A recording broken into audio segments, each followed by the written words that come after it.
নমস্কার বন্ধুরা, দীপাস কিচেনে আপনাদের সবাইকে স্বাগত। আজকে এত গরম পড়েছে, শরবতটাই করতে চাইছি। তার জন্য দেখুন আমি কতিলা ভিজিয়ে রেখেছিলাম। এটা একটা গাছের আঠা। এই কতিলাটা আমি ভিজিয়ে রেখেছিলাম। তো এই কতিলাটা দিয়ে আমি এবার শরবত করব। শরবত করে আপনাদেরকে দেখাবো কীরকম হয় শরবতটা, শুধু দেখবেন। এই গ্লাসের মধ্যে আমি কতিলাটা ভিজিয়ে রেখেছিলাম। অল্প ভেজালেই অনেক হয়ে যায়। কতিলাটা আমি দিয়ে দেবো এটার মধ্যে, গ্লাসের মধ্যে দিয়ে দিচ্ছি। সবার প্রথমে একটু লেবুর রস দিয়ে দিচ্ছি। দুটো গ্লাসে আমি পাতিলেবুর রসটা দিয়ে দিচ্ছি। শরীরও ঠান্ডা থাকে,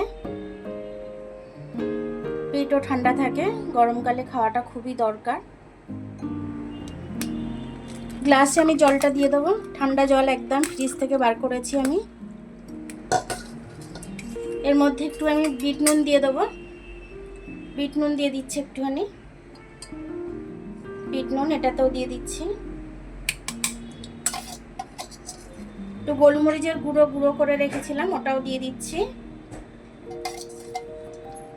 গোলমরিচের গুঁড়োটা দিয়ে দিচ্ছি দুটোতেই। জিরে ভেজে আমি একটু গুঁড়িয়ে রেখেছিলাম, সেটাও দিয়ে দিচ্ছি একটুখানি, খেতে টেস্টি হবে। এদিকে আমাদের পেটটাও ঠান্ডা থাকবে। স্বাদ অনুযায়ী চিনিটা দিয়ে দেবো আমি। এটা কিন্তু ভালো করে নাড়িয়ে মিশিয়ে নেব। আর একটু কতিলা আমি দিয়ে দিচ্ছি, আর একটু কতিলা দিয়ে দিচ্ছি, কারণ কতিলা খাওয়াটা খুব দরকার আমাদের শরীরের জন্য। তার জন্য কতিলাটা দিয়ে দিলাম। আমি ভিজিয়ে রেখেছিলাম। আপনারা এই শরবতটা করতে গেলে অবশ্যই আগের দিন এতে কতিলাটা ভিজিয়ে রাখবেন। ভিজিয়ে রেখে দেবেন, ফুলে যাবে একদম। অল্প কটা ভেজালেই ফুলে যাবে।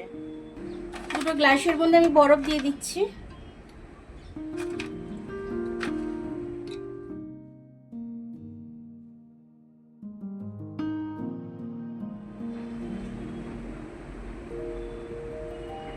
আমার শরবতটা কিন্তু খুব সুন্দরভাবে হয়ে গেছে।